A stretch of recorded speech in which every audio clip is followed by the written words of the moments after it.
ज्यादा समय नहीं लेते हुए क्वेश्चन नंबर 1 से शुरू करेंगे। देखो दिया हुआ है, किस दिन पृथ्वी सूर्य के सबसे निकट होती है? On which day is the earth closest to the sun? क्या होगा आंसर? 4 जुलाई, 21 मार्च, 23 सितंबर या फिर 3 जनवरी। किस दिन जो है आपका पृथ्वी जो है वो सूर्य के सबसे निकट होता है? याद रखिएगा, रोज दोपहर 1 बजे आपका देखो इंडियन आर्मी का जीके जीएस का भी स्पेशल क्लास चल रहा है, 0 टू हीरो बैच का, एकदम 0 लेवल से लेके आपका 100 लेवल तक जीके जीएस कंप्लीट करवा दिया जाएगा, जिससे आपका जितना भी जीके जीएस का क्वेश्चन आता है 30 में से 30 आप लोग बिल्कुल सही कर पाओ। और रोज शाम 6:30 बजे जो है हम लोग इंडियन आर्मी का मॉडल पेपर कर रहे हैं, तो इन दोनों क्लासेस में आप सभी हमारे साथ जरूर ज्वाइन होइए। किस दिन पृथ्वी सूर्य के सबसे निकट होती है? तो ये होती है देखो 3 जनवरी को, ठीक है, 3 जनवरी, या फिर कभी कभी ऑप्शन में आपको 4 जनवरी भी लिखा हुआ मिलता है, दोनों लगभग सही चलता है। आंसर हो जाएगा ऑप्शन डी। चलिए बढ़ेंगे अगले सवाल पे। अगला सवाल दिया हुआ है कि निम्न में से किस नदी को बंगाल का शोक कहलाती है? Which of the following river is called the mourning of Bengal? Son, Gandak, Hooghly या दामोदर? क्या होगा आंसर? निम्न में से वह कौन सी नदी है जो कि बंगाल का शोक कहलाती है? बंगाल का शोक किस नदी को कहा जाता है? इस क्वेश्चन का सही आंसर क्या होगा? तो बंगाल का शोक देखिए कहलाती है दामोदर नदी। क्या हो गया आंसर? तो ऑप्शन डी, दामोदर नदी, ठीक है। चलिए अगला सवाल देखेंगे। अगला सवाल यहाँ पे है, यह देखो मिला हुआ है आपको कि निम्न में से कौन सी पर्वत चोटी संसार की दूसरी सर्वोच्च पर्वत चोटी है? Which of the following mountain peak is the second highest mountain peak in the world? Godwin Austen, Kanchenjunga, Nanda Devi या फिर नंगा पर्वत? क्या होगा आंसर? बिल्कुल सही करनी और बतानी है। इस क्वेश्चन का सही आंसर क्या है? कौन सी संसार की वो पर्वत चोटी है जो कि दूसरी सर्वोच्च पर्वत चोटी है? तो वो है देखो आपकी गॉडविन ऑस्टिन। क्या हो गया आंसर? तो ऑप्शन ए, गॉडविन ऑस्टिन हो गया, जिसको कि K2 भी बोलते हैं। याद रखिएगा, गॉडविन ऑस्टिन संसार की दूसरी सर्वोच्च पर्वत चोटी। अब पूछा जाएगा पहली कौन है? तो पहली सबको जान रहे हैं, पहली कौन है? तो पहली है देखो आपकी माउंट एवरेस्ट। ये तो सभी को लगभग पता है। पहला कौन हो गया? तो पहला माउंट एवरेस्ट हो गया। ये कहां पर है? तो ये आपका नेपाल देश में है। पूछा हुआ सवाल है कि सबसे ऊंची चोटी कौन सी है पहली नंबर पे? तो वो माउंट एवरेस्ट है। किस देश में है? नेपाल में है। नेपाल में माउंट एवरेस्ट को एक अलग नाम से जानते हैं, याद रखिएगा। नेपाल में जो है माउंट एवरेस्ट को सागर माथा कहते हैं। क्या कहते हैं? तो नेपाल में जो है माउंट एवरेस्ट को सागर माथा के नाम से जाना जाता है। पूछा हुआ सवाल है कि नेपाल में माउंट एवरेस्ट को क्या कहते हैं? तो सागर माथा कहते हैं, ठीक है। और बाकी गॉडविन ऑस्टिन हो गया संसार का दूसरा सर्वोच्च पर्वत चोटी। अच्छा, भारत की सबसे ऊंची पर्वत चोटी कौन सी है? तो याद रखिएगा कंचनजंगा है, ठीक है। भारत की सबसे ऊंची पर्वत चोटी कौन सी है? तो वो कंचनजंगा है। अभी पहले गॉडविन ऑस्टिन थी, पर उस पर जब से पीओके पर पाकिस्तान ने कब्जा किया तो वो पाकिस्तान के हिस्से में चली गई है। इसलिए मौजूदा में भारत की सबसे ऊंची पर्वत चोटी कौन सी है? तो कंचनजंगा है। सबको ध्यान में रखना है, ठीक है। चलो बढ़ते हैं अगला सवाल पे। अगला सवाल दिया हुआ है कि पृथ्वी का प्राकृतिक उपग्रह है earth natural satellite is Aryabhata, Rohini, चंद्रमा या फिर मंगल? क्या होगा? पृथ्वी का प्राकृतिक उपग्रह कौन सा है? मैंने कल ही नोट करवाया था सबको। कल जो मैंने क्लास लिया था उसमें मैंने ये वाला आप सबको नोट करवाया था एक्स्ट्रा में। इसीलिए मैं बोलता हूं कि सारा क्लास अटेंड किया करो, कोई भी क्लास मिस नहीं होना चाहिए। चलिए करेंगे और बताएंगे पृथ्वी का प्राकृतिक उपग्रह कौन सा है? तो यह देखो चंद्रमा है। क्या हो गया आंसर? तो ऑप्शन सी, चंद्रमा जो इस क्वेश्चन का बिल्कुल सही आंसर होगा। कितने प्राकृतिक उपग्रह हैं? तो केवल पृथ्वी का एक प्राकृतिक उपग्रह है, ठीक है। पृथ्वी के कितने प्राकृतिक उपग्रह होगा? तो केवल एक। चलिए अगला सवाल पे चलेंगे। अगला सवाल यहाँ पे देखो दिया हुआ है, यह सवाल है कि निम्न में से किस राज्य की प्रति व्यक्ति आय सबसे अधिक है? Which of the following states has the highest per capita income? Goa, Punjab, Maharashtra या फिर गुजरात? क्या होगा आंसर? किस राज्य की जो प्रति व्यक्ति आय है यह सबसे अधिक है? वह कौन सा राज्य है जिसका प्रति व्यक्ति आय सबसे अधिक है? चलो जल्दी से करना और बताना, सभी का आंसर आना चाहिए, कोई भी मिस्टेक नहीं करेंगे, बिल्कुल सही सबको बताएंगे। तो सबसे ज्यादा प्रति व्यक्ति आय है देखो गोवा का। किसका आय सबसे अधिक है? तो वह राज्य है गोवा जिसका आय सबसे अधिक है। अब पूछा जाता है कि किसका आय सबसे कम है? तो याद रखिएगा बिहार का जो है प्रति व्यक्ति आय सबसे कम है पूरा देश में, ठीक है। प्रति व्यक्ति आय जो है सबसे कम किस राज्य का है? तो वो बिहार राज्य है, ठीक है। चलिए अगला सवाल को देखेंगे। अगला सवाल यहाँ पे दिया हुआ है, देखो यह सवाल है कि लोकसभा में राज्यों को किस आधार पर सीटें आवंटित होती हैं? On what basis are the seats allotted to the states in the Lok Sabha? जनसंख्या, क्षेत्रफल, गरीबी या भाषा? जो लोकसभा है, लोकसभा में राज्यों को किस आधार पर सीटें मिलती हैं? जो लोकसभा है, लोकसभा में राज्यों को किस आधार पर सीटें दी जाती हैं? तो वो आधार है देखो जनसंख्या का। क्या हो गया आंसर? तो ऑप्शन ए, जनसंख्या हो गया। ठीक है, चलिए बढ़ेंगे अगले सवाल पे। अगला सवाल देखो आपको दिया हुआ है, यह सवाल है, नेक्स्ट क्वेश्चन आपसे यहाँ पे किया गया है कि निम्न में से किसे पूर्व का मोती के नाम से जाना जाता है? Which of the following is known as pearl of the east? Japan, Hong Kong, Sri Lanka या ताइवान? क्या होगा? चलिए देखते हैं आप सबका आंसर क्या आता है, बिल्कुल सही कीजिएगा और बताइएगा। निम्न में से किसे जो है पूर्व का मोती बोलते हैं? पूर्व का मोती कौन कहलाता है? इस क्वेश्चन का सही आंसर क्या है? बिल्कुल सही करनी है और सबको बतानी है। तो पूर्व का मोती जो है यह देखो श्रीलंका कहलाता है। क्या हो गया आंसर? तो श्रीलंका हो गया। ठीक है, श्रीलंका वालों का आंसर सही है, याद रखिएगा, पूर्व का मोती श्रीलंका को कहते हैं। ठीक है, चलिए बढ़ेंगे अगले सवाल पे। अगला सवाल यहाँ पे देखो दिया हुआ है, यह सवाल है कि भारत में हरित क्रांति का सर्वाधिक प्रभाव किस फसल पर पड़ा? Which crop was most affected by green revolution in India? गेहूं, धान, मक्का या फिर ज्वार? चलिए करेंगे और बताएंगे कि भारत में हरित क्रांति का जो है सर्वाधिक प्रभाव किस फसल पर पड़ा है। भारत में जो हरित क्रांति उसने सर्वाधिक प्रभाव किस फसल पर डाला? तो वो फसल है देखो आपका गेहूं। ठीक है, हरित क्रांति का जो सर्वाधिक प्रभाव है ये गेहूं पर पड़ा है। हरित क्रांति का सर्वाधिक प्रभाव किस फसल पर पड़ा? तो ये गेहूं पर पड़ा। चलिए अगले सवाल को देखेंगे। अगला सवाल मिला हुआ है कि भारत के राष्ट्रपति का चुनाव कितने वर्षों के लिए होता है? For how many years is the president of India elected? 6, 5, 4 या 3? क्या होगा आंसर? भारत के जो राष्ट्रपति का चुनाव है ये कितने वर्षों का होता है? भारत के राष्ट्रपति का कार्यकाल भी बोल सकते हो कि भारत के राष्ट्रपति का जो कार्यकाल है ये कितने वर्षों का है? तो यह देखो होता है 5 वर्षों का। ठीक है, क्या हो गया आंसर? तो ऑप्शन बी 5 वर्ष। इसी के साथ साथ देखो पूछा जाता है कि उपराष्ट्रपति का कार्यकाल कितने वर्षों का होता है। इसके साथ साथ आपसे देखो पूछा जाता है कि राज्यपाल का कार्यकाल कितने वर्षों का होता है। इसके साथ साथ आपसे देखो पूछा जाता है कि प्रधानमंत्री का कार्यकाल कितने वर्षों का है। और इसी में साथ में यहां पर देखो मुख्यमंत्री का भी पूछा जाता है कि कार्यकाल कितने वर्षों का है। तो इन चारों में सेम है और इसको भी मिला के कितना है? तो 5 वर्ष ही है। ठीक है, चाहे उपराष्ट्रपति हो, राज्यपाल हो, प्रधानमंत्री हो, मुख्यमंत्री हो, सभी का कार्यकाल 5 वर्षों का ही है। सबको ध्यान में रखना है। चलिए अगले सवाल पे चलेंगे। अगला सवाल यहाँ पे देखो दिया हुआ है कि स्वामी विवेकानंद ने रामकृष्ण मिशन की स्थापना की वर्ष? ये तो पता सबको रखना है कि रामकृष्ण मिशन को किसने स्थापित किया? तो स्वामी विवेकानंद जी ने। मैंने कुछ दिन पहले ही आप सबको ये वाला क्वेश्चन पढ़ाया था, लगभग को याद होगा जिन्होंने क्लास अटेंड किया है। दिया हुआ है Swami Vivekananda founded the Ramakrishna mission in the year 1861, 1891, 1893 या फिर 1896।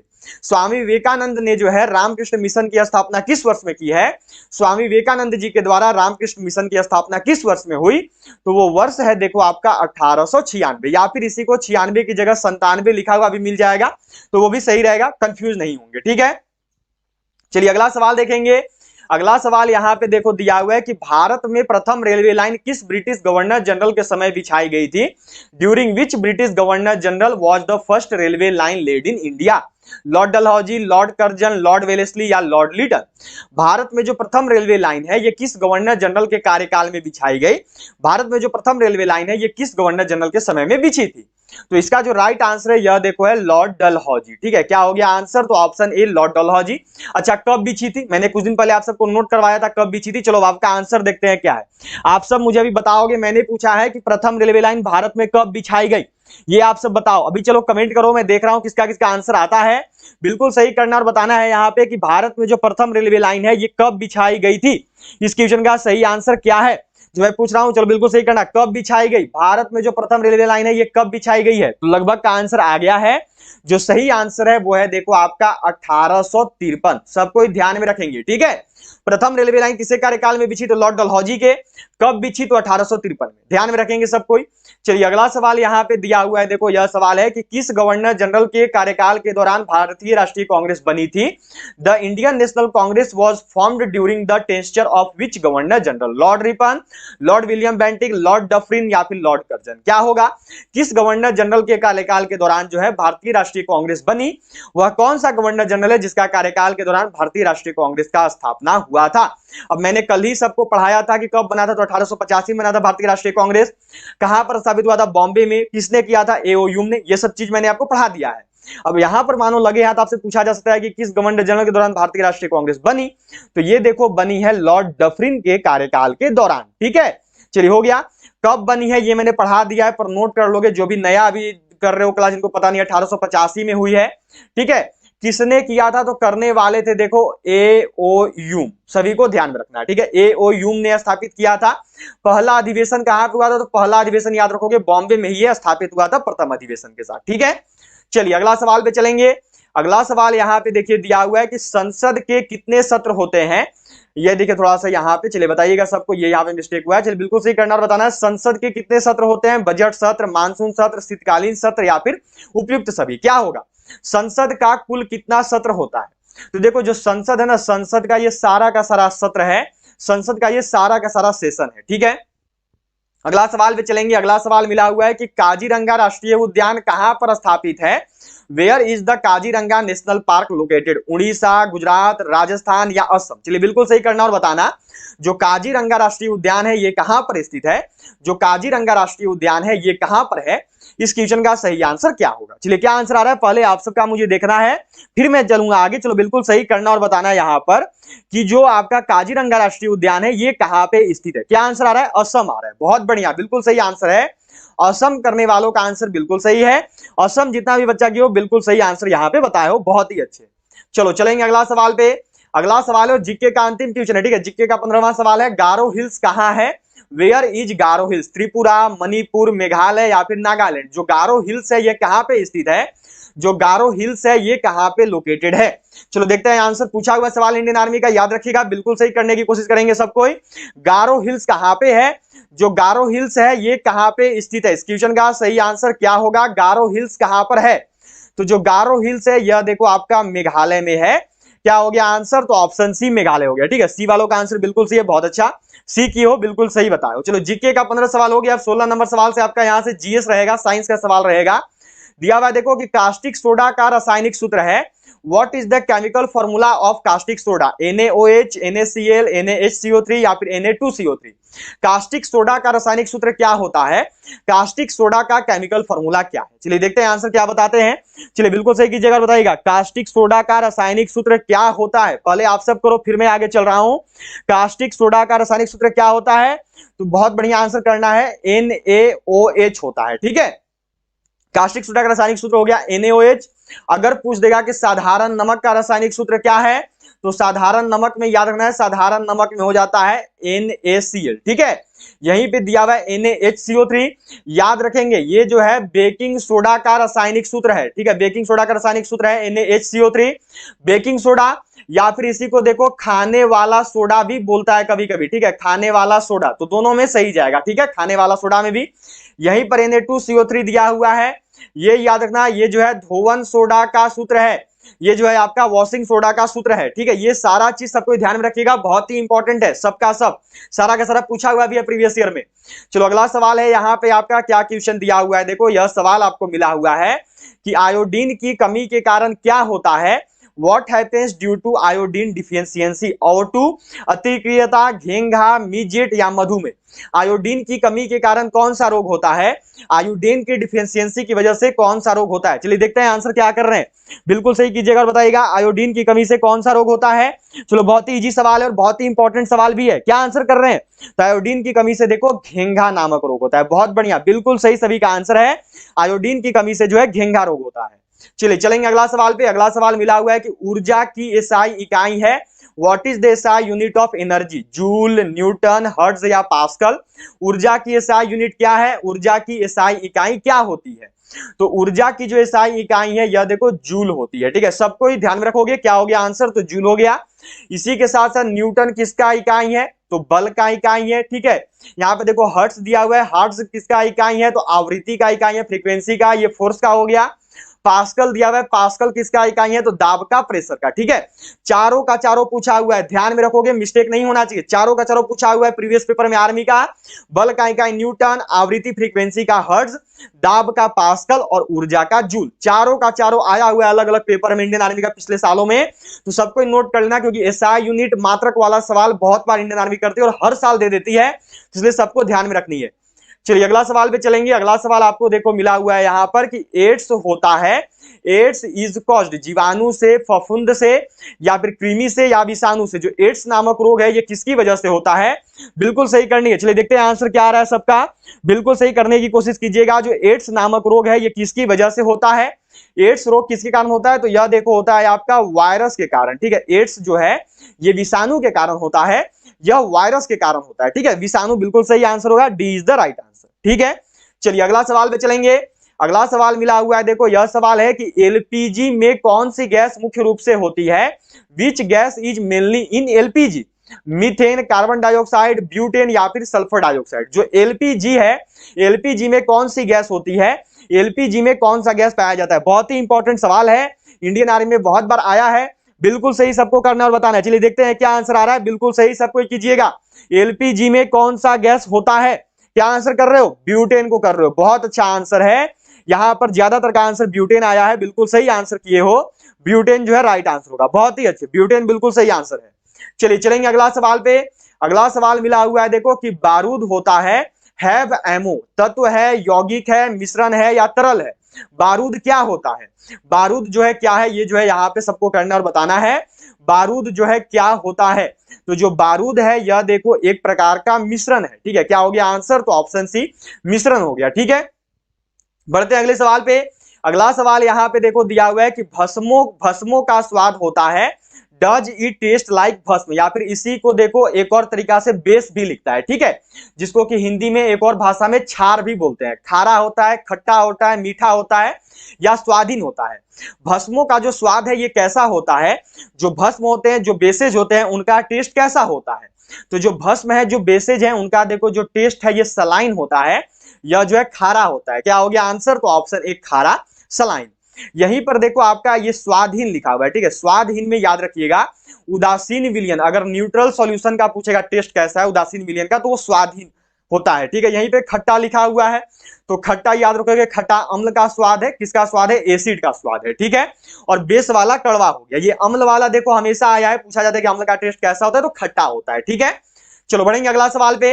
अगला सवाल देखो दिया हुआ है कि सूर्य द्वारा उत्सर्जित प्रकाश का रंग कैसा होता है? What is the colour of the light emitted by the sun? सफेद, लाल, पीला या नारंगी? सूर्य द्वारा जो उत्सर्जित प्रकाश का रंग है वो कैसा होता है?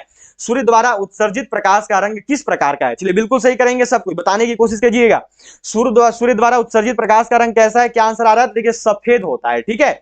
सफेद जो है राइट आंसर है। सूर्य द्वारा उत्सर्जित जो प्रकाश का रंग है ये सफेद होता है। चलिए अगला सवाल पे चलेंगे। अगला सवाल यहाँ पे देखो दिया हुआ है, यह सवाल है कि जंग लगने पर लोहे का भार, the weight of ion when rusted, बढ़ता है, घटता है, कोई परिवर्तन नहीं होता है या परिवर्तित होता है? जंग लगने पर लोहे के भार के साथ क्या होता है? जंग लगने पर जो लोहे का भार है वो क्या हो जाता है? तो जंग लगने पर जो लोहे का भार है यह देखो बढ़ता है। क्या होगा आंसर? तो ऑप्शन ए बढ़ता है, ठीक है। ध्यान में रखेंगे क्या हो गया राइट आंसर? तो ऑप्शन ए बढ़ता है, ठीक है।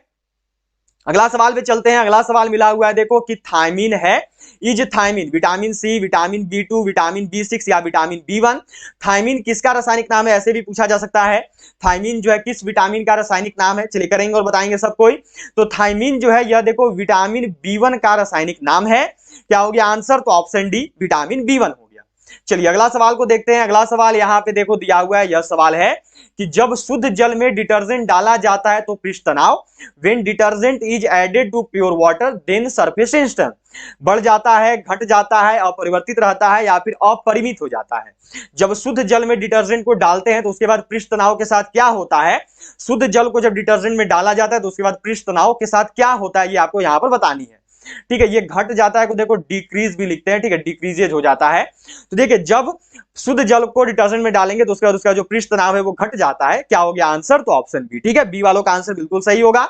चलो अगला सवाल पे चलेंगे। अगला सवाल यहाँ पे है, यह देखो आपको दिया गया है कि मानव की सामान्य स्वस्थ आंख के लिए स्पष्ट दृष्टि की न्यूनतम दूरी मापी जाती है। What is the minimum distance of clear vision for an normal healthy human eye? 50 centimetre, 10 centimetre या फिर 15 सेंटीमीटर या फिर 25 सेंटीमीटर? क्या होगा आंसर? मानव की सामान्य स्वस्थ आंख के लिए स्पष्ट दृष्टि की न्यूनतम दूरी कितनी है? यह जो है यहाँ पे सबको करना और बताना है। तो यह देखो है आपका 25 सेंटीमीटर, ठीक है, ध्यान में रखेंगे। क्या हो गया आंसर? तो ऑप्शन डी 25 सेंटीमीटर हो गया। चलिए बढ़ते हैं अगला सवाल पे। अगला सवाल मिला हुआ है देखो कि तड़ित चालक आविष्कार किसने किया? Who invented the lightning driver? Graham Bell, Lord Lister, Benjamin Franklin या फिर आइंस्टीन? तड़ित चालक का आविष्कार निम्न में से किसके द्वारा किया गया? जो तड़ित चालक है उसका आविष्कार निम्न में से किसने किया है? इस क्वेश्चन का सही आंसर क्या होगा? तो तड़ित चालक का जो आविष्कार है यह देखो किया है बेंजामिन फ्रैंकलिन ने। इस क्वेश्चन का जो सही आंसर हो गया वो हो गया ऑप्शन सी, बेंजामिन फ्रैंकलिन। ठीक है, चलिए अगला सवाल को देखेंगे। अगला सवाल यहाँ पे है, यह देखो दिया हुआ है, बहुत ही इंपॉर्टेंट क्वेश्चन है, इंडियन आर्मी में बहुत बार आया है। निम्न में से किसे वर्गीकी का पितामह कहा जाता है? Who among the following is called the father of taxonomy? Engler, अरस्तु, लिनियस या फिर थियोफ्रेस्टस? निम्न में से किसे जो है वर्गीकी का पितामह कहते हैं? वर्गीकी के पितामह के रूप में किसको जाना जाता है? इस क्वेश्चन का सही आंसर क्या होगा? बिल्कुल सही करना और सबको यहां पर बताना है।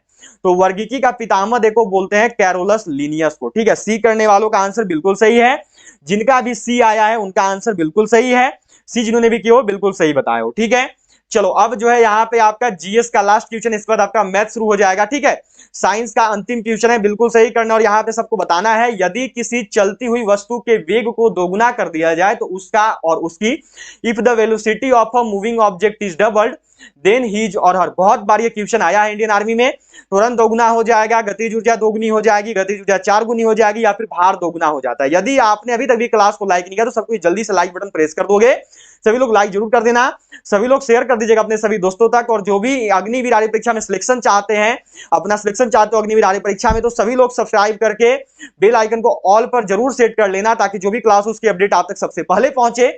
और जो भी क्लास आ रही है उन सभी क्लासेस को आप सब अटेंड जरूर कीजिए 1 बजे और जो है शाम 6:30 बजे। ठीक है, तो देखो यहाँ पे क्या हो गया आंसर, तो ये 4 गुना हो जाता है। ध्यान में रखिएगा, जब भी किसी चलती हुई वस्तु के वेग को दोगुना कर दोगे तो उसके बाद जो उसका गतिज ऊर्जा है वो 4 गुना हो जाता है। चलो आगे बढ़ेंगे, यहां से आपका मैथ का सवाल शुरू हो रहा है। ठीक है, यहां से जो आपके मैथ के क्वेश्चंस की शुरुआत होगी। दिया हुआ है देखो यहां पर कि यदि 3 क्रमिक संख्याओं का योग 81 है तो मध्य की संख्या होगी।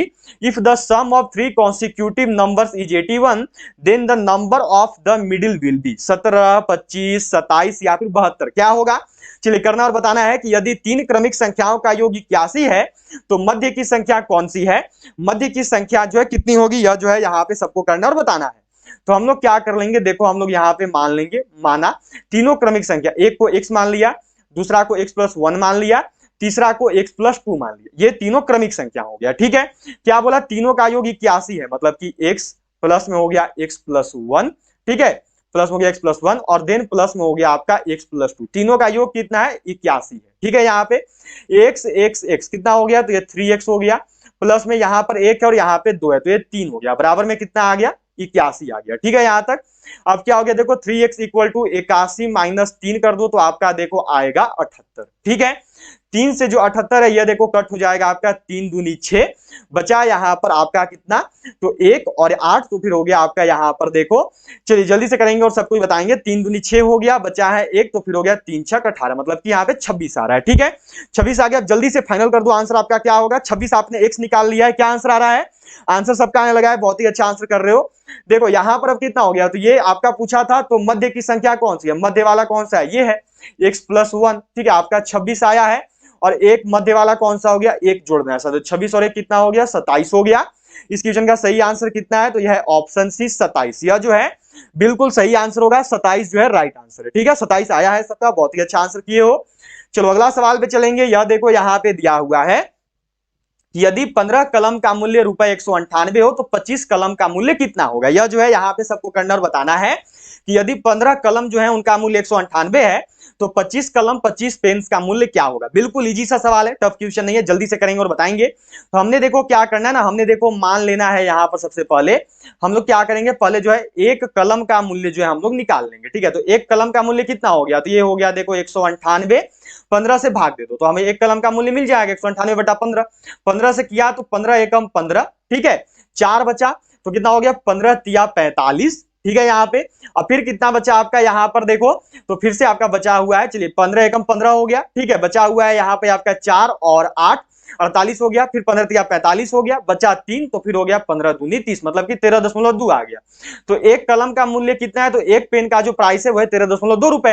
तो अब 25 कलम का मूल्य निकालना है यहाँ पर आपको, तो आप सभी समझ ही चुके हैं क्या निकालना है, देखो 25 कलम का मूल्य, यह जो है हम लोग को यहाँ पे निकालना है। तो सिंपल सा क्या कर देंगे, 13.2 गुना में 25। अब जो है हमें हमारा आंसर मिल जाएगा। चलिए देखते हैं क्या आंसर किए हैं। बहुत ही अच्छा आंसर है, सभी का सही है। 25 गुना 13.2 जब करोगे तो आपका कितना आएगा, तो यह देखो आ जाएगा 330। बिल्कुल सही आंसर है सबका, बिल्कुल सही आपने बताया हुआ है। क्या हो गया राइट आंसर, तो इस क्वेश्चन का जो राइट आंसर है ये हो गया 330। यह जो है बिल्कुल सही आंसर होगा। चलिए बढ़ेंगे अगले सवाल पे। अगला सवाल देखो आपको यहाँ पे दिया हुआ है, यह सवाल है आपका, देखो यहाँ पे इजी सा सवाल है, बोर्ड मास का सवाल है, जल्दी से करेंगे सब कोई और बनाएंगे। देखिए क्या दिया हुआ है यहाँ पे, 6010 है, माइनस में आपका देखो 6000 भागा में है 10, ये चीज दिया हुआ है। चलिए देखते हैं क्या आंसर आ रहा है, किसका किसका क्या आंसर आता है, यही जो है मैं देखने वाला हूं। चलिए बिल्कुल सही सबको कीजिएगा, बताइएगा अपना अपना आंसर, क्या आंसर कर रहे हैं। चलिए बिल्कुल सही सबका आंसर आना चाहिए, गलती मत कीजिएगा, सभी का आंसर बिल्कुल सही चाहिए और बिल्कुल सही सबको करने की कोशिश कीजिएगा। चलिए क्या आंसर आ रहा है, तो देखो मैं यहाँ पे आपसे बनाता हूं, मैं बनाता हूं। देखो क्या दिया हुआ है, 6010 माइनस में हो गया। देखो जब देखो 10 से आप 6000, पहले बोर्ड मास है तो बोर्ड मास में ऐसा मत करना कि इसमें इसको घटा देना तो 10 बचेगा, 10 से 10 को भाग दे दोगे तो 1 आ जाएगा, बिल्कुल नहीं। बोर्ड मास से पहले भाग का काम होता है, तो 10 से पहले 6000 को भाग देंगे तो कितना आया, तो ये 600 बार में कट होगा, ठीक है। अब कितना हो गया, तो 6010 में से 600 को घटा दो तो आपका आएगा देखो यहाँ पर 5410, ये राइट आंसर है। तो इस प्रकार हमारा जो सही आंसर होगा यह देखो आपका दिया हुआ है ऑप्शन डी में, यह जो है सही आंसर है, ठीक है। ऑप्शन डी जो इस क्वेश्चन का बिल्कुल सही आंसर होगा, सभी लोग को ध्यान में रखनी है, ठीक है, डी राइट आंसर है।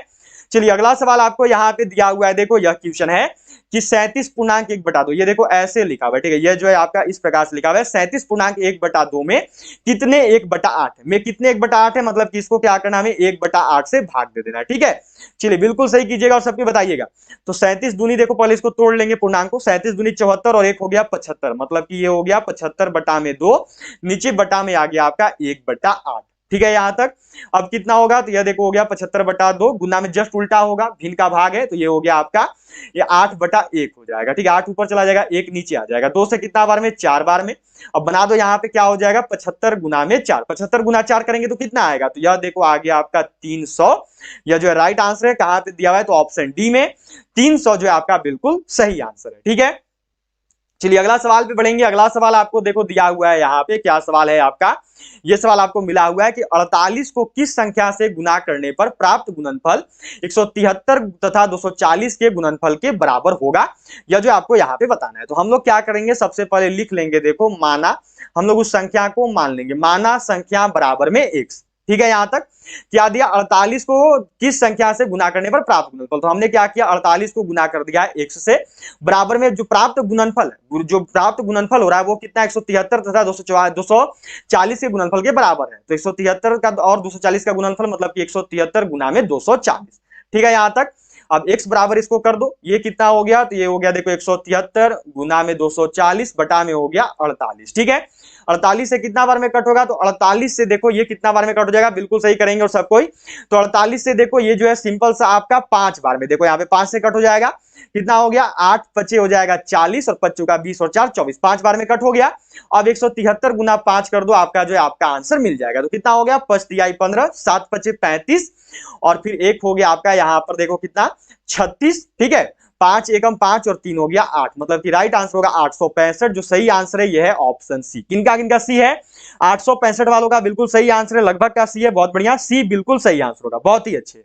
चलिए बढ़ते हैं अगला सवाल पे। अगला सवाल देखो दिया हुआ है, यह सवाल है आपका यहाँ पर, बिल्कुल सही कीजिएगा इसको, इसमें कोई भी मिस्टेक नहीं करेंगे, सभी का आंसर बिल्कुल सही जाना चाहिए, ठीक है। क्या दिया हुआ है, देखो कि 3 के प्रथम 7 गुणजों का औसत कितना है। चलो देखते हैं किसका किसका आंसर आता है। 3 के प्रथम 7 गुणज का औसत बोला है, बिल्कुल इजी सा सवाल है। देखो देखो 3 के प्रथम 7 गुणज, तो पहले इनको लिख लो, एक 3 हो गया, अगला कौन सा होता है, तो 6, अगला वाला 9, फिर हो गया 12, फिर होता है 15, आगे कितना हुआ, तो आगे हो गया 18, फिर हो गया 21। अब औसत बोला है, तो औसत में क्या करते हैं, इन सबको जोड़ लेते हैं, जो भी संख्या दिया है सबको जोड़ लेते हैं और जोड़ने के बाद जो जितना टोटल संख्या उससे भाग दे देते हैं। तो टोटल संख्या कितना है 1 2 3 4 5 6 7, तो क्या करेंगे 7 से भाग दे देंगे। चलो इसको जल्दी से जोड़ लो, जोड़ के बताओ तो कितना आंसर आ रहा है। चलिए देखते हैं सबका, बिल्कुल सही कीजिएगा, देखिए औसत का सवाल है, इजी सा सवाल है। चलिए देखते हैं कितना आता है, क्या आंसर हो रहा है, कितना आंसर कर रहे हो, देखना है आप सबका, बिल्कुल सही बताइएगा सब कोई। तो जोड़ने पर कितना आया, बहुत ही अच्छा, सबका आंसर आ गया। देखो जो इस टोटल को जोड़ोगे तो आपका 84 आएगा, ठीक है। नीचे हो गया 7 बटा में, 7 से कितनी बार में कट होगा, 12 सते 84, क्या हो गया आंसर, तो ये हो गया ऑप्शन डी 12, यह जो है राइट आंसर होगा। सही आंसर हो जाएगा ऑप्शन डी। ठीक है, चलिए अगला सवाल पे चलेंगे। अगला सवाल देखो आपको दिया हुआ है यहां पर कि ए, बी तथा सी की आयु क्रमशः 32 वर्ष, 36 वर्ष तथा 46 वर्ष है। इनकी औसत आयु कितनी है? क्या बताया? औसत निकालने के लिए क्या करते हैं, तो जो भी संख्या दिया हुआ है उनको पहले जोड़ लो। तो ये 32 मानो जोड़ दिया, फिर हमने 36 जोड़ दिया, फिर हमने 46 जोड़ दिया, और टोटल जितना संख्या दिया हुआ उससे भाग दे दो। कितना संख्या दिया हुआ है? तो 3 तो संख्या दिया हुआ है, तो नीचे आ गया यहाँ पे 3। चलो इनको जोड़ते हैं। 3 2 6, 6 और 2 हो गया 8, 8 और 6 कितना हो गया? तो 8 और 6 हो गया 14 का 4, कैरी किया एक, हासिल एक बचा 3। अब यहाँ पे कितना करेंगे हम लोग? तो हो गया देखो 3 3 6, 6 4 10 और 4 हो गया 14, 144, 111 आ रहा है। ठीक है, मतलब कि राइट यहाँ पे आ गया देखो 114। ठीक है, नीचे हो गया बटा में 3। चलिए बताइए अब कितना आएगा? जोड़ने पे कितना आया देख लो फिर से। 6 और 2 8 और 4 हो गया 14, 3 3 6 4 10 और 1 11 हो गया यहाँ पे। अब 3 से इसको कट करेंगे तो कितना बार में कट होगा? देखो 3 तिहाई 9 बचा 2, 8 3 की 24, मतलब कि 38 इसका सही आंसर है। क्या हो गया आंसर? तो ऑप्शन डी 38 की हो। बहुत अच्छा, 38 वालों का आंसर बिल्कुल सही है, बहुत ही बढ़िया। चलिए अगला सवाल पे चलेंगे। अगला सवाल यहाँ पे देखो आपको दिया हुआ है, यह सवाल है कि 12 14 24 का चतुर्थ अनुपात क्या है? आपको जो है यहाँ पे फोर्थ रेशियो निकालना है, आपको जो है यहाँ पे चतुर्थ अनुपात निकालना है। देखिए चतुर्थ अनुपात जब भी दिया है तो कैसे निकालेंगे? तो एक हो गया 12, ठीक है, दूसरा है 14। अब यहाँ पे डबल रेशियो लग जाता है, समानुपात प्रोपोर्शन का साइन लगता है। ये हो गया 24। ठीक है, ये चीज तो आपको मिल गया, इसको हमने सजा लिया है। केवल 12 अनुपात 14 हो गया पहला, फिर समानुपात का चिन्ह रहेगा 24। अब देखो ये हमें मिला नहीं है चतुर्थ अनुपात, तो इसको हम लोग क्या करेंगे? x लिख लेंगे। ठीक है, तो अब ये कितना हो गया? तो अब देखो अनुपात का मतलब यहाँ पे बट्टा, तो 12 बट्टा 14। ये समानुपात मतलब कि बराबर होता है, प्रोपोर्शन मतलब इक्वल टू, यहाँ पे बराबर का साइन आ गया, ऊपर में हो गया 24 और नीचे बट्टा में x आ गया। ठीक है, अब यहाँ पे क्रॉस मल्टीप्लीकेशन कर दो, तो ये कितना हो गया? तो ये हो गया देखो 12 गुना में x बराबर में हो गया आपका 24 गुना में 14। ठीक है, अब कितना आ जाएगा? तो अब देखो आपका हो गया x बराबर में यहाँ पर 24 गुना में 14, नीचे हो गया 12। 12 से कितनी बार में कट होगा? 2 बार में। ठीक है, तो x बराबर कितना आ गया? तो x बराबर आ गया देखो 2 गुना 14, मतलब कि सही आंसर है 28, या जो है सही आंसर होगा 28 किए हो। बिल्कुल सही आंसर है सबका, बहुत ही बढ़िया। 28 वालों का जो आंसर है बिल्कुल सही है, बहुत ही अच्छे। क्या हो जाएगा आंसर? तो 28 होगा। बहुत बढ़िया कर रहे हो, ऐसे ही करते रहना, बिल्कुल सही आंसर है सबका। ठीक है, चलो अगला सवाल यहाँ पे देखो आपको कुछ इस प्रकार से लिखा हुआ है, 9 का स्क्वायर यहाँ पे है वॉट, बराबर में लिखा हुआ है वॉट, बटा में है 9। ठीक है, तो हमने क्या करने को वॉट इक्वल टू मान लेना है एक्स। हमने क्या किया? वॉट इक्वल टू एक्स माना हुआ है। ठीक है, जो प्रश्नवाचक चिन्ह उसकी जगह हमने एक्स मान लिया। तो अब कितना आ गया? ये आपस में गुना हो जाएंगे। ठीक है, तो सबसे पहले यहाँ पे देखो आ गया, मानो इसको पहले लिख लेते हैं 9 का स्क्वायर बटा में एक्स, फिर बराबर में हो गया x बटा में 9। हमने यहाँ पे क्या किया? x मान लिया केवल। ठीक है, अब इनको क्रॉस मल्टीप्लीकेशन कर दो। ठीक है, कितना आ गया देखो? तो अब आ गया ये x स्क्वायर, x में होगा तो x स्क्वायर आ गया बराबर में। अब यहाँ पे 9 का स्क्वायर गुना 9 करोगे तब एक और 9 बढ़ गया, मतलब कि ये यहाँ पे 9 का क्यूब हो जाएगा। ठीक है, सिंपल सा है, 9 का क्यूब हो गया। या फिर इसी को मानो यहाँ पे हमने कर लिया इतना। ठीक है, या फिर इसी को देखो कितना लिख सकते? 9 का क्यूब लिख दिया हमने, तो इसको देखो हमने 9 गुना 9 गुना 9, इतना तो लिख ही सकते हैं। ठीक है, तो अब x स्क्वायर बराबर में कितना आ गया? तो 9 9 81, 81 नवा होता है 729। ठीक है, इतना हो गया, 81 नवा 729 हो जाएगा। जब 9 9 9 को गुना करोगे तो 729 हो गया। ठीक है, आंसर कर रहे हो, जल्दी से करना, लगभग का आंसर आ भी गया, सबको ही बताइए, रुकना नहीं चाहिए कोई भी, सभी का आंसर आना चाहिए, बिल्कुल सही कीजिएगा। इतना तक हो चुका है। अब क्या होता है? तो देखो x बराबर जो 729 है 27 का स्क्वायर होता है, मतलब कि x बराबर में क्या हुआ? तो 729 रूट में आ गया, इधर स्क्वायर है तो उधर जाएगा रूट में हो जाएगा। ठीक है, अब क्या हो गया? तो अब जो देखो इधर कर देते हैं या फिर यहाँ पे करते हैं। चलो अब क्या हो गया? तो अब देखो जो 729 है ना, ये 27 का स्क्वायर होता है, तो रूट में आ गया आपका 27 का स्क्वायर, एक तो 27 बाहर आ जाएगा, तो सही आंसर हो गया देखो आपका 27। 2 स्क्वायर है यहाँ पे, तो हमारा सही आंसर आ जाएगा 27, यह जो है बिल्कुल सही आंसर है। ठीक है, क्या हो गया आंसर? तो ऑप्शन सी 27, यह जो है राइट आंसर होगा, सी आंसर है। सी वालों का आंसर बिल्कुल सही है, बहुत अच्छा, 27 की वो बिल्कुल सही आंसर है। चलो अगला सवाल पे चलेंगे। अगला सवाल देखो दिया हुआ है कि यदि a into b equal to इतना है तो 5 इंटू 2 इक्वल टू वॉट। ठीक है, क्या दिया हुआ है देखो, a into b equal to में 2 इंटू ए प्लस बी। ठीक है, अब a की जगह पे मानो हमने 5 रख लिया, b की जगह पे हमने 2 रख लिया, तो उसी प्रकार से बना लेंगे। 2 इंटू में हो गया यहाँ पे a की जगह पे 5 और b की जगह पे हो गया 2, मतलब कि 2 और 5 और 2 हो गया 7। तो सही आंसर कितना है? तो ये हो गया 14, या जो है राइट आंसर होगा। क्या हो गया आंसर? तो ऑप्शन सी 14, 14 आया है। 14 वालों का आंसर बिल्कुल सही है। यहां पर जो राइट आंसर है ये 14 हो जाएगा। ठीक है, बिल्कुल सही आंसर है सबका, बहुत बढ़िया। चलिए अगला सवाल पे चलेंगे। मिला हुआ है आपको, देखो यहाँ पर यह चीज जो आपको दिया हुआ है कि अंडर रूट में 0.000 है, फिर 729 है, यह जो है आपको यहाँ पे सवाल दिया हुआ है। बिल्कुल इजी वे में इसको बनाएंगे, बिल्कुल आसान क्वेश्चन है। देखो देखो ऐसा जो क्वेश्चन मिले तो आपको बनाने का दो तरीका है, एक तो दशमलव हटा के नीचे जितना अंक बाद दशमलव है उतना जीरो लगा दो, तो वो काफी लंबा मेथड हो जाता है। डायरेक्टली भी बना सकते हैं कि देखिए हम लोग को यहाँ पे क्यूब दिया हुआ है, ठीक है, हम लोग को क्या करना है, घनमूल निकालना है। तो जो 729 होता है पहले ये पता कर लेंगे कि यह किसका घनमूल है। तो ये देखो घनमूल होता है, ये क्यूब होता है 9 का, ठीक है, 9 लिख दिया हमने। अब देखना होगा कि दशमलव कितना अंक के बाद लगाएंगे, तो क्यूब है, क्यूब का मतलब घनमूल का मतलब क्या होता है कि 3-3 अंक का जुड़ा बनता है। तो ये देखो 3 अंक और फिर ये देखो 3 अंक, मतलब कि 6 अंक हो गया। तो 6 अंक यहाँ पे है, तो 3 अंक के लिए 1 अंक के बाद दशमलव लगाएंगे, फिर यहाँ पर आपका नेक्स्ट में क्या वापस 3 अंक, मतलब कि 2 अंक के बाद जो यहाँ पे दशमलव लगा देंगे। तो ये हो गया देखो 0.009, 0.009, ये जो है राइट आंसर हो जाएगा, ठीक है। बिल्कुल सही आंसर क्या होगा, तो ऑप्शन सी, क्योंकि हमने तो 729 जो है 9 का क्यूब होता है तो पहले 9 लिख दिया, फिर उसके बाद यहां पर देखो 6 अंक के बाद दशमलव है, मतलब कि जब दशमलव टूटेगा तो वो 2 अंक के बाद बन जाएगा, क्योंकि घनमूल है तो 2 अंक के बाद लगा दिया, इजी, देखो तुरंत बन गया, ठीक है। ऐसे ही कोशिश करेंगे कि जितना आसानी से बन पाए उसको बना के कंप्लीट कर लेनी, हमें ज्यादा लंबा नहीं लेके जाना है, ठीक है। क्या दिया हुआ है देखिए कि दशमलव भिन्न को साधारण भिन्न में बदले, ये यहाँ पे आपका सिंपल सा दशमलव भिन्न दिया हुआ है, ठीक है, ऐसे मिला हुआ है आपको, देखो 0.333, ये चीज आपको दिया गया है। देखिए इसको बनाने का सबसे आसान तरीका होता है कि आगे तो सेम चल रहा है, ठीक है, तो इसलिए हम लोग क्या कर लेंगे, यहाँ पर जब एक पहला डिजिट हो गया उसके आगे जब सारा का सारा सेम चले, तो मानो ये यहां तक ठीक है और बाकी इसके आगे सेम डिजिट है, तो इसलिए क्या करेंगे, यहाँ पे बार लगा देंगे। सबको को ध्यान में रखना है, ऐसा क्वेश्चन आपको जब भी मिले कि दशमलव के बाद जो डिजिट है उसके बाद same as digit same as अंक चल रहा है, तो क्या करेंगे कि दशमलव के बाद उस पहला अंक को लिख लेंगे, बाकी उसके ऊपर बार लगा देंगे, इसका मतलब यही संख्या जो आगे लगातार आएगी, ठीक है। अब यहां से जब दशमलव हटाएंगे तो नीचे देखो एक अंक के बाद दशमलव था तो लग गया 10, ठीक है, मतलब कि ये हो गया 3 के ऊपर बार लगा हुआ है, यहाँ पे 10 हो गया, ठीक है हमारा। अब देखिए जब बार को यहां से हटाएगा तो नीचे वाला जो वैल्यू है वो 1 कम हो जाता है, ठीक है, हर से डिनोमिनेटर में से जो है जब ऊपर से बार हटेगा तो एक मान उसका कम हो जाएगा, तो ऊपर तो 3 है ही, अब इस बार को हटाएंगे तो नीचे 10 था तो ये कितना बन गया, तो ये 1 कम हुआ तो 9 बन गया, ठीक है। इसको कट कर दो, 3 एकम 3, 3 तिहाई 9, मतलब कि 1/3 जो है राइट आंसर होगा। क्या हो गया आंसर, तो ऑप्शन ए 1/3 यह जो है बिल्कुल सही आंसर है। चलिए अगला सवाल पे चलते हैं। अगला सवाल यहाँ पे देखो दिया हुआ है, यह सवाल है आपका कि 3 अंकों की छोटी से छोटी संख्या कौन सी है जो 14 से पूर्णतः विभक्त हो। ये आपको यहाँ पे बताना है कि 3 अंकों की वह छोटी से छोटी संख्या कौन सी है जो कि 14 से पूर्ण रूप से कट जाएगी। तो 3 अंकों की छोटी से छोटी संख्या कौन सी होगी, ठीक है, यहाँ पर मानो हम लोग लिख लेते हैं 3 अंकों की सबसे छोटी संख्या कौन सी है, वो पहले आप लोग यहाँ पे लिख लो। तो 3 अंकों की जो सबसे छोटी संख्या है वो तो 100 है, क्योंकि 100 से पहले 99 आता है तो वो 2 अंकों की संख्या होगी, उसके बाद 100, तो 100 जो है वो 3 अंकों की सबसे छोटी संख्या है। अब क्या करोगे, तो 3 अंकों की सबसे छोटी संख्या में हमने लिख ली 100, अब इस 14 से जो है 100 को भाग देके देखो, ठीक है, क्या करेंगे हम लोग, तो हम लोग जो है ये देखो 14 से जो है हम लोग को 100 में भाग दे देना है, ठीक है, यहाँ पे किसी को भी दिक्कत नहीं होगा। अब 14 से 100 में भाग दो, जल्दी से बनाने की कोशिश करना है इसको, देखते हैं किसका किसका आंसर कितना आ रहा है। बिल्कुल सही, सबको करेंगे और बताएंगे, ठीक है। तो 14 से 100 में भाग दो, तो 14 सते कितना हो गया, तो 14 सते देखो आपका होता है 98, ठीक है, यहां तक किसी को भी दिक्कत नहीं होगा।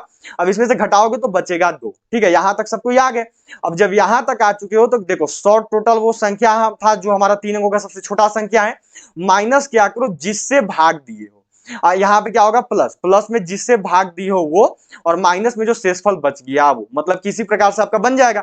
100 देखो सबसे छोटा संख्या था जो हमने माना था, प्लस में क्या आ गया, तो 14 जिससे भाग दिया और 2 जो कि शेषफल बच गया, तो यहाँ पर अब कितना हो गया, तो ये हो गया 100 प्लस में 12, मतलब कि राइट आंसर कितना है, तो यह देखो आपका हो जाएगा 112, यह जो है बिल्कुल सही आंसर होगा। क्या हो गया आंसर, तो ऑप्शन ए 112 वालों का सही है, ठीक है, जिनका भी 112 करना है उनका आंसर बिल्कुल सही आया है।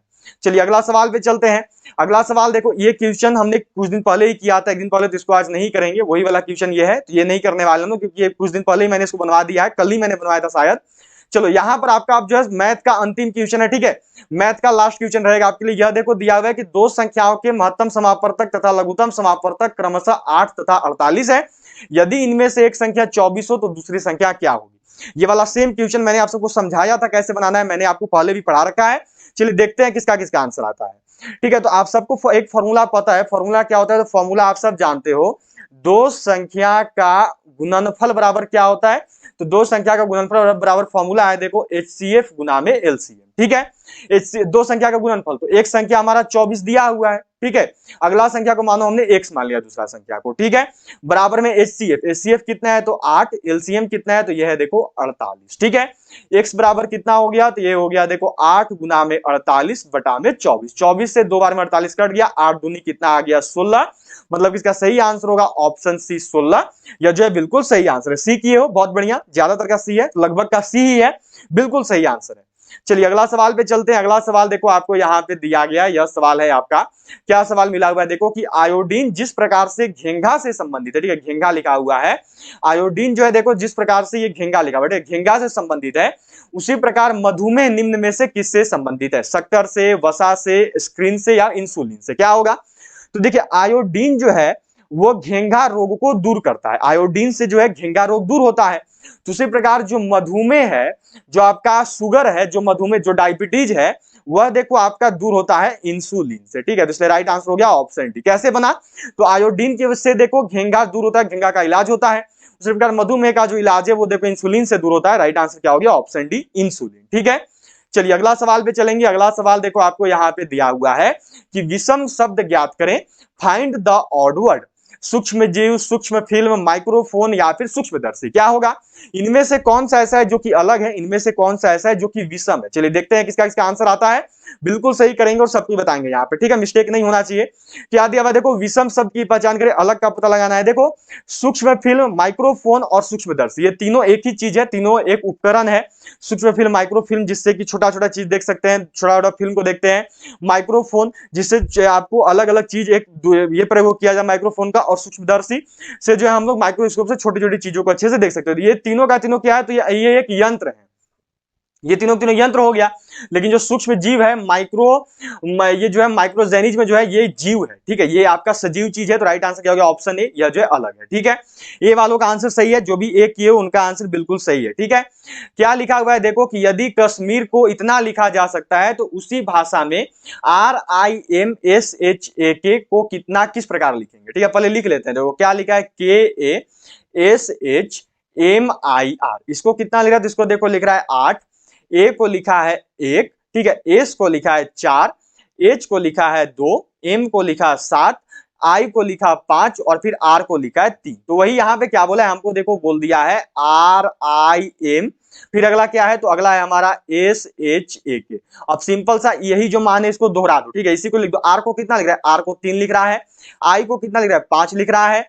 एम को कितना लिख रहा है? 7 लिख रहा है। एस को कितना लिखा है? देखो एस को 4 लिखा है, तो 4 लिख दिए हम लोग। एच को कितना लिखा है? 2, ठीक है। ए को कितना लिखा है? 1, ठीक है यहाँ पे। और आगे के को कितना लिखा है? 8, मतलब कि राइट आंसर होगा 3 5 7 4 2 1 8। राइट आंसर है आपका 3 5 7 4 2 1 8। यह जो है बिल्कुल सही आंसर होगा। ऑप्शन ए वालों का सही है, ठीक है, जितना का भी ए करना है उनका आंसर बिल्कुल सही है, ए वालों का सही आंसर है। चलिए अगला सवाल पे चलेंगे। अगला सवाल देखो आपको यहाँ पे मिला हुआ है, यह सवाल है 49 नंबर सवाल है आपका, बिल्कुल सही करेंगे और बताएंगे। देखिए दिया हुआ है आपको यहाँ पर 101, फिर दिया हुआ है 96, फिर दिया हुआ है 99, फिर है आपका 94, अगला में है 97, यहाँ पे लगा हुआ है वॉट, फिर है 95, फिर दिया हुआ है 90। ये चीज आपका मिला हुआ है। देखो 101 से 96 आने में क्या किया? -5 किया, ठीक है। 96 से 99 आने में क्या किया? +3। 99 से 94 आने में क्या किया? -5। 94 से 97 आने में क्या किया? +3। तो कैसे चल रहा है देखो, पहले -5 फिर +3 फिर -5 फिर +3। +3 के बाद क्या करते हैं? -5, मतलब कि 97 में से 5 को घटा दो तो कितना बचेगा? तो वो हो गया 92, ठीक है। उसी प्रकार से मानो यहाँ पे 92 है तो अगला में +3 तो 95 आ रहा है, और फिर -5 तो 90 भी आ रहा है। इसका मतलब राइट आंसर 92 ही होगा, 92 होगा। सही आंसर क्या हो गया? तो ये हो गया ऑप्शन बी। बी वालों का आंसर बिल्कुल सही है, 92 जो है सही आंसर होगा, ठीक है। चलिए अब आज का अंतिम सवाल है यहाँ पे आपका, यह देखो आपको दिया हुआ है, क्या सवाल है, जिस प्रकार लंबा लंबाई से संबंधित है उसी प्रकार चौड़ा किससे संबंधित है? चौड़ाई से, ब्रेड से, नस्ल से या फैलाव से? तो इजी सा क्वेश्चन है, मुझे लगता है कि सबका आंसर आ जाएगा।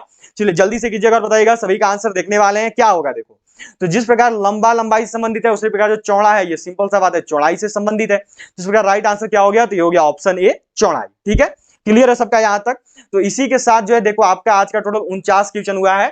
जीके में 15 क्वेश्चन हो गया, ठीक है। जीएस में भी जो आपका 15 क्वेश्चन हो गया है। मैथ में जो है आपका देखो आज केवल 14 क्वेश्चन ही था। रीजनिंग में जो है आपका 5 क्वेश्चन हो गया, तो टोटल 49 क्वेश्चन हुआ है। सबको जरूर बताएगा 49 में से आप सबने कितने सवालों को सही किया। जाते जाते सभी क्लास को लाइक जरूर कर देंगे, शेयर करना मत भूलेगा अपने सभी दोस्तों के साथ। उसके साथ साथ जिनने भी सब्सक्राइब नहीं किया है वो सभी सब्सक्राइब करके बेल आइकन को ऑल पर जरूर सेट कर लेना। सभी लोग जो है टेलीग्राम ग्रुप को ज्वाइन कर लेंगे। टेलीग्राम ग्रुप में आपको इस क्लास का पीडीएफ मिल जाएगा। टेलीग्राम ग्रुप में सभी को वहां पे पीडीएफ मिल जाएगी, तो सभी टेलीग्राम ग्रुप को ज्वाइन जरूर कर लेना। तो मिलेंगे आपसे सीधा जो है कल दोपहर 1 बजे, जब आएगी हमारी इंडियन आर्मी की जीके जीएस की क्लास। और अगर आज वाला 1 बजे वाला क्लास अटेंड नहीं किया तो सबको जाके जरूर देख लेना। मिलेंगे आपसे सीधा कल दोपहर 1 बजे। तब तक के लिए जय हिंद, जय Bharat, have a good night, sweet dreams. मिलेंगे आपसे सीधा कल दोपहर 1 बजे। जय हिंद, जय भारत।